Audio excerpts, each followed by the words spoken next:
13 August 2024 মুজাফফরপুরের বরুরাজ এলাকার বাসিন্দা জয়প্রকাশ সন্ধ্যা 7:30টার দিকে নিজের ভাবিকে এই বলে বাড়ি থেকে বেরিয়ে যায় যে সে তার এক বন্ধুর সঙ্গে দেখা করতে যাচ্ছে এবং শীঘ্রই ফিরে আসবে। কিন্তু রাত হয়ে গেলেও জয়প্রকাশ বাড়ি ফিরে আসেনি। বাড়ির লোকেরা তার নম্বরে বারবার ফোন করলেও জয়প্রকাশ ফোন ধরেনি। এরপর রাত প্রায় 10:30টার দিকে জয়প্রকাশের বৃদ্ধ মা বাবা স্থানীয় থানায় যান এবং সেখানে তার নিখোঁজ হওয়ার রিপোর্ট দায়ের করেন। তারা পুলিশকে জানান যে তাদের ছেলে জয়প্রকাশ বাড়ি থেকে এই বলে গিয়েছিল যে সে জরুরি কোনো কাজে বেরিয়েছে এবং তাড়াতাড়ি ফিরে আসবে, কিন্তু এখনো পর্যন্ত সে বাড়ি ফেরেনি এবং তার মোবাইলও বন্ধ রয়েছে, যার কারণে তারা কোনো অঘটনের আশঙ্কা করছেন। রিপোর্ট দায়ের করার পর জয়প্রকাশের মা বাবা বাড়ি ফিরে যান। অন্যদিকে বরুরাজ থানার পুলিশও জয়প্রকাশকে খুঁজতে শুরু করে। এরই মধ্যে 14 আগস্ট সকাল প্রায় 7টার সময় মুজাফফরপুর সদর থানা এলাকায় সহজানন্দ কলোনির গলি নম্বর 9 যখন স্থানীয় লোকজন তাদের বাড়ি থেকে বের হন, তখন তাদের নজরে একটি বস্তা পড়ে। বস্তাটি দেখে মনে হচ্ছিল এর ভিতরে কিছু ভারী জিনিস রয়েছে। ধীরে ধীরে সেখানে লোকজনের ভিড় জমতে শুরু করে। তারপর কিছু লোক সেই বস্তার দিকে এগিয়ে যায় এবং সেটি খুলে দেখে।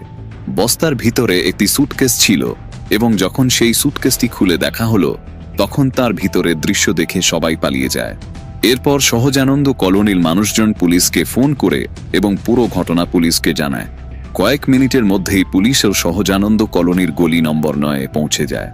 এরপর পুলিশ সেই সুটকেসটি ভালোভাবে খুলে দেখে, কিন্তু সুটকেস খুলতেই সেখান থেকে তীব্র গন্ধ ছড়াতে থাকে, কারণ সুটকেসের ভিতরে একটি লাশ ছিল যার মাথা দেহ থেকে আলাদা ছিল। এরপর পুলিশ সেখানে উপস্থিত লোকজনদের সঙ্গে জিজ্ঞাসাবাদ শুরু করে এবং সেই লাশের পরিচয় জানার চেষ্টা করে, কিন্তু কেউই তার পরিচয় জানাতে পারেনি। এখন পুলিশ মনে করতে শুরু করে যে হয়তো এই ব্যক্তিকে খুন করার পর তার মৃতদেহ এখানে এনে ফেলে দেওয়া হয়েছে। তাই প্রথমে লাশটি পোস্টমর্টেমের জন্য হাসপাতালে পাঠানো হয়। এরপর সহজানন্দ পুলিশ আশপাশের সমস্ত পুলিশ স্টেশনকে তথ্য পাঠিয়ে জানতে চায় যে কোনো পুলিশ স্টেশনে কি কোনো নিখোঁজ রিপোর্ট দায়ের করা হয়েছে। সেই সময় জানা যায় যে বরুরাজ থানায় জয়প্রকাশ নামের এক ছেলের নিখোঁজ রিপোর্ট দায়ের করা হয়েছে, যিনি এখনও নিখোঁজ। এই তথ্য পাওয়ার পর বরুরাজ পুলিশের সাহায্যে জয়প্রকাশের বাবা মাকে সহজানন্দ পুলিশ স্টেশনে ডাকা হয়। সহজানন্দ পুলিশ তাদের হাসপাতালের মর্চুরি নিয়ে যায় এবং যখন তাদের মৃতদেহ দেখানো হয় তখন জয়প্রকাশের পরিবার কান্নায় ভেঙে পড়ে। আসলে সেই মৃতদেহটি ছিল জয়প্রকাশের, কিন্তু এখন প্রশ্ন ছিল শেষমেশ জয়প্রকাশকে এত নিষ্ঠুরভাবে কে এবং কেন খুন করেছিল। জয়প্রকাশের সঙ্গে কার এমন শত্রুতা ছিল? যখন এই ব্যাপারে জয়প্রকাশের পরিবারের সদস্যদের জিজ্ঞাসাবাদ করা হয় তখন জয়প্রকাশের মা রম্ভা দেবী যে কথা বলেন তা শুনে পুলিশ তো বটেই, পাড়া প্রতিবেশী সবাই অবাক হয়ে যায়। রম্ভা দেবী জানান জয়প্রকাশ তাদের সবচেয়ে ছোট ছেলে ছিল। সে পেশায় একজন ইঞ্জিনিয়ার ছিল এবং গোয়ায় একটি ভালো চাকরি করছিল। অন্যদিকে ললিতা নামের একটি মেয়ে যে সহজানন্দ আহিয়াপুরে থাকে, সে সম্পর্কিতভাবে জয়প্রকাশের মামির বোনের বোন। এজন্য জয়প্রকাশ মাঝে মাঝে এই সম্পর্কের কারণে সহজানন্দ কলোনিতে ললিতার বাড়ি যেত। সেখানে প্রায়ই তাদের দেখা হতো এবং পরে তাদের দেখা ধীরে ধীরে ফোন কলের মাধ্যমে পরিবর্তিত হয়। তারা একে অপরকে ভালোবাসতে শুরু করে। তারপর 2021 সালে তারা একে অপরের খুব কাছে চলে আসে এবং তাদের মধ্যে শারীরিক সম্পর্ক তৈরি হয়। কিন্তু পরে ললিতা বিপিএসসি পরীক্ষার প্রস্তুতি নিতে পাটনায় চলে যায়। সেখানে সে বাড়ি ভাড়া নিয়ে থাকতে শুরু করে এবং তার পরীক্ষার প্রস্তুতি নিতে ব্যস্ত হয়ে পড়ে। অন্যদিকে জয়প্রকাশ গোয়ায় চাকরি করতে চলে গিয়েছিল।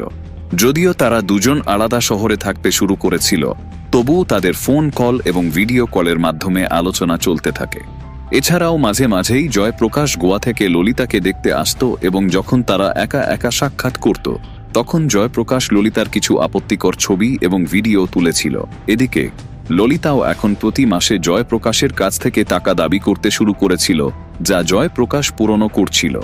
জয়প্রকাশ ললিতাকে এত ভালোবাসতে শুরু করেছিল যে সে প্রতি মাসে তার আয় থেকে 5,000 টাকা ললিতাকে পাঠাত। তাদের মধ্যে সবকিছুই ভালোই চলছিল, কিন্তু এরই মধ্যে তাদের সম্পর্কের ব্যাপারে তাদের দুই পরিবারের লোকজন জানতে পারে।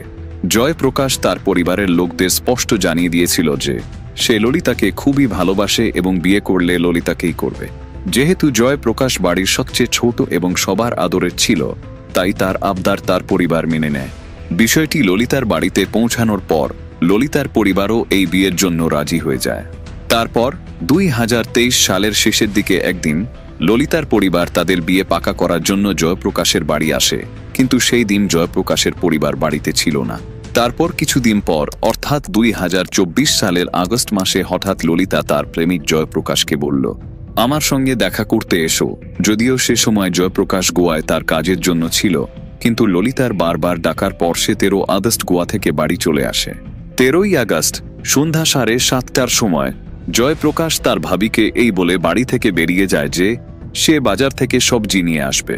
কিন্তু সবজি নিতে বাড়ি থেকে বেরিয়ে যাওয়ার পর জয়প্রকাশ আর কখনো ফিরে আসেনি।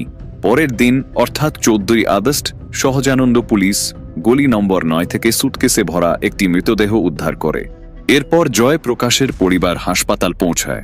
পোস্টমর্টেম হাউসে প্রথমে তার বড় ভাই এবং ভাবি পৌঁছান। তারা মৃতদেহ দেখেই তৎক্ষণাৎ চিনে ফেলেন যে এটি আর কেউ নয়, বরং তাদের ভাই জয়প্রকাশই ছিল। কিন্তু এখনও প্রশ্ন ছিল, শেষমেশ জয়প্রকাশকে খুন করেছিল কে? যতক্ষণে মৃতদেহের পরিচয় নিশ্চিত হয়, পুলিশ তৎক্ষণাৎ এই মামলার তদন্তে লেগে পড়ে। সহজানন্দ কলোনিতে যেখানে মৃতদেহটি পাওয়া গিয়েছিল, পুলিশ সেই এলাকার প্রতিবেশীদের বাড়ি বাড়ি গিয়ে জিজ্ঞাসাবাদ করে এবং সেই এলাকার সিসিটিভি ক্যামেরাগুলো পরীক্ষা করা হয়। সিসিটিভি ফুটেজ পরীক্ষা করার সময় জানা যায় যে যেখানে সুটকেসটি পাওয়া গিয়েছিল সেই স্থান থেকে প্রায় 100 মিটার দূরে থাকা এক সিসিটিভি ক্যামেরায় রাতে কিছু লোক সাইকেলে একটি ভারী বোঝা নিয়ে যাচ্ছে। তারা 3 জন ছিল এবং তারপর কিছুটা সামনে গিয়ে তারা সেই বোঝাটি ঘটনাস্থলে ফেলে দেয়। কিন্তু এখন সমস্যা ছিল যে সেই সিসিটিভি ফুটেজে তাদের মুখ স্পষ্টভাবে দেখা যাচ্ছিল না। তবুও পুলিশ অনুসন্ধানে লেগে পড়ে। এরপর জয়প্রকাশের কল ডিটেইলসও চেক করা হয়, কারণ হয়তো ঘটনার দিন সে তার ভাবিকে সবজি আনার কথা বলে কোনো বন্ধুর বা পরিচিতের সাথে দেখা করতে গিয়েছিল এবং তাদেরই কেউ তাকে হত্যা করে ফেলেছিল। তবে যখন পুলিশ তার কল রেকর্ড চেক করে, তখন জানা যায় যে সে গত কয়েকদিন ধরে ললিতার সাথে নিয়মিত কথা বলছিল এবং ঘটনার দিন অর্থাৎ 13ই আগস্ট বাড়ি থেকে বেরিয়ে যাওয়ার পরও সে ললিতাকেই ফোন করেছিল। এরপরে যখন পুলিশ জয়প্রকাশের মা রম্ভা দেবীর বিবৃতি, সিসিটিভি ফুটেজ এবং জয়প্রকাশের কল ডিটেলস চেক করে দেখে, তখন এটি স্পষ্ট হয়ে ওঠে যে এই খুনের পিছনে আর কেউ নয়, বরং ললিতাই রয়েছে, কারণ জয়প্রকাশের নম্বরে শেষ কল ললিতাই করেছে। এরপর ললিতার সঙ্গে জিজ্ঞাসাবাদ করার জন্য পুলিশ তার বাড়িতে পৌঁছায়, কিন্তু ললিতা এবং তার পরিবার আগেই পালিয়ে গিয়েছিল। এরপর পুলিশ তদন্ত করে জানতে পারে যে 13ই আগস্ট রাতে ললিতার ফোনের লোকেশন সহজানন্দ কলোনির একটি লজে ছিল। পুলিশ তৎক্ষণাৎ ওই লজে পৌঁছায়। সেখানে জিজ্ঞাসাবাদ করার পর জানা যায় যে ওই কক্ষে দেবরিয়ার বাসিন্দা রবীন্দ্র কুমার ভাড়ায় থাকতেন এবং রবীন্দ্র কুমার ছিল ললিতার মামাতো ভাই। এটি জানার পর পুলিশ রবীন্দ্র কুমারকে গ্রেপ্তার করে। তারপর তাকে পুলিশ স্টেশনে নিয়ে এসে জিজ্ঞাসাবাদ করা হয়। প্রথমে রবীন্দ্র কুমার প্রতিটি অপরাধীর মতো এই ঘটনার সঙ্গে তার কোনো সম্পর্ক নেই বলে অস্বীকার করে। তবে যখন তাকে কঠোরভাবে জিজ্ঞাসাবাদ করা হয়, তখন সে খুব দ্রুত ভেঙে পড়ে এবং তারপর জয়প্রকাশের হত্যার একটি ভয়াবহ এবং অমানবিক গল্প সামনে আসে, যা শুনে শুধু জয়প্রকাশের পরিবারই নয়, সেই কলোনির বাসিন্দাদেরও হৃদয় কেঁপে ওঠে। রবীন্দ্র কুমার জানিয়েছে যে যখন ললিতা এবং জয়প্রকাশ একে অপরের সাথে দেখা করত, ঠিক সেই সময় ললিতা বিপিএসসি পরীক্ষার প্রস্তুতি নিতে পাটনা চলে যায়। তারপর একদিন যখন জয়প্রকাশ ললিতাকে ভিডিও কল করেছিল, তখন সে দেখতে পায় যে ললিতার রুমে তার সাথে আরেকজন ছেলে আছে। যখন জয়প্রকাশ ললিতাকে সেই ছেলেটির ব্যাপারে প্রশ্ন করে, তখন ললিতা তাকে কিছু বলার জন্য প্রস্তুত ছিল না। এই কারণে তাদের মধ্যে প্রতিদিনই ঝগড়া হতে শুরু হয়। এই ঝগড়া থেকে বিরক্ত হয়ে একদিন ললিতা জয়প্রকাশকে বলেছিল, যখন তোমার আমার উপর বিশ্বাস নেই, তাহলে আমাদের এই সম্পর্ক এখানেই শেষ করে দেওয়া উচিত। তবে জয়প্রকাশ সম্পর্ক শেষ করতে রাজি ছিল না, কারণ সে ললিতাকে অনেক ভালোবাসত এবং তার সাথে বিয়ে করতে চেয়েছিল।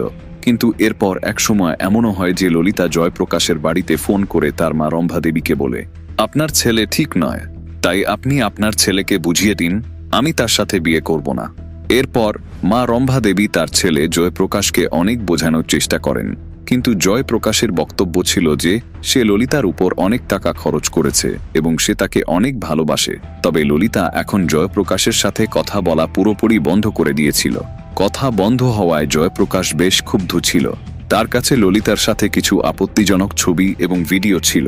ললিতার সাথে কথা না হওয়ায় এবং তার বিয়ে থেকে ইনকার করার পর জয়প্রকাশ সেই অশ্লীল ছবি ও ভিডিও ললিতার বাড়ির লোকজন এবং আত্মীয়দের পাঠিয়ে দিয়েছিল।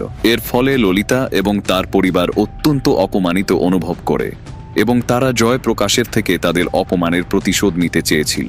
তাই ললিতা তার বাড়ির লোকজনের সাথে মিলিত হয়ে জয়প্রকাশকে সরিয়ে দেওয়ার জন্য পরিকল্পনা করতে শুরু করে।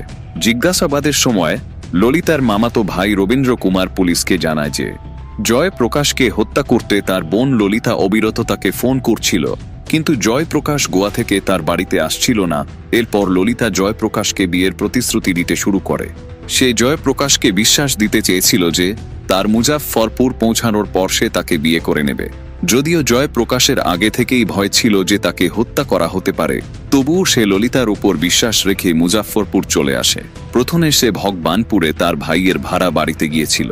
তারপর সেখান থেকে সে তার প্রেমিকা ললিতার সাথে দেখা করতে ভগবানপুরের একটি হোটেলে গিয়ে পৌঁছায়। সেখানে তারা একসাথে নাস্তা করে। এরপর ললিতা তাকে তার মামাতো ভাইয়ের ঘরে নিয়ে যাওয়ার জন্য প্রস্তুত করে। সে জয়প্রকাশকে বলেছিল যে সেখানে বিয়ের সমস্ত প্রস্তুতি করা হয়েছে। এরপর তারা দুজন ললিতার ভাই রবীন্দ্র কুমারের ঘরে পৌঁছায়। এদিকে ললিতা গোপনে ফোন করে তার পরিবারের লোকজনকে জানিয়ে দেয় যে জয়প্রকাশকে রবীন্দ্র কুমারের ঘরে নিয়ে যাওয়া হয়েছে। পুলিশের মতে ললিতার ভাই রবীন্দ্রর ঘরে পৌঁছানোর পর প্রথমে ছুরি দিয়ে জয়প্রকাশের গলা কেটে দেয়। এরপরে তার শরীরের অন্য অংশগুলোতেও বেশ কয়েকবার আঘাত করা হয়। জয়প্রকাশের মৃত্যুর পর ঘরেই তারা সবাই মিলে তার মৃতদেহ একটি সুটকেসে ভরে একটি বস্তায় রেখে দেয়। এরপর তারা সেই বস্তাটিকে সাইকেলে করে ঘটনাস্থল থেকে প্রায় 100 মিটার দূরে ফেলে দেয়। এই মামলায় পুলিশ ললিতার মামাতো ভাই রবীন্দ্র কুমারকে গ্রেপ্তার করে, কিন্তু জয়প্রকাশের প্রেমিকা ললিতা, তার বাবা কিশোর মাহাতো, ললিতার 2 ভাই রঞ্জিত, সঞ্জিত এবং ভাইপো পালিয়ে গিয়েছিল। তবে কিছুদিন পর পালিয়ে থাকা ললিতা আদালতে আত্মসমর্পণ করে। ললিতার পর তার বাবা কিশোর মাহাতো, তার 2 ভাই এবং ভাইপো আদালতে আত্মসমর্পণ করে। এরপর পুলিশ সমস্ত আসামিদের দেওয়া বিবৃতি এবং প্রমাণের ভিত্তিতে চার্জশিট প্রস্তুত করে তাদের আদালতে হাজির করা হয়, যেখানে তাদের সবাইকে জেলে পাঠানো হয়। বন্ধুরা, এই ঘটনা শোনানোর উদ্দেশ্য কাউকে দুঃখিত করা বা বিরক্ত করা নয়, বরং আপনাদের সচেতন করা। তবে এই পুরো ঘটনা সম্পর্কে আপনার কি মতামত কমেন্ট বক্সে অবশ্যই জানান, এবং যদি আমাদের পরিশ্রম পছন্দ হয়ে থাকে তবে এই ভিডিওটি লাইক করে শেয়ার করুন। ধন্যবাদ।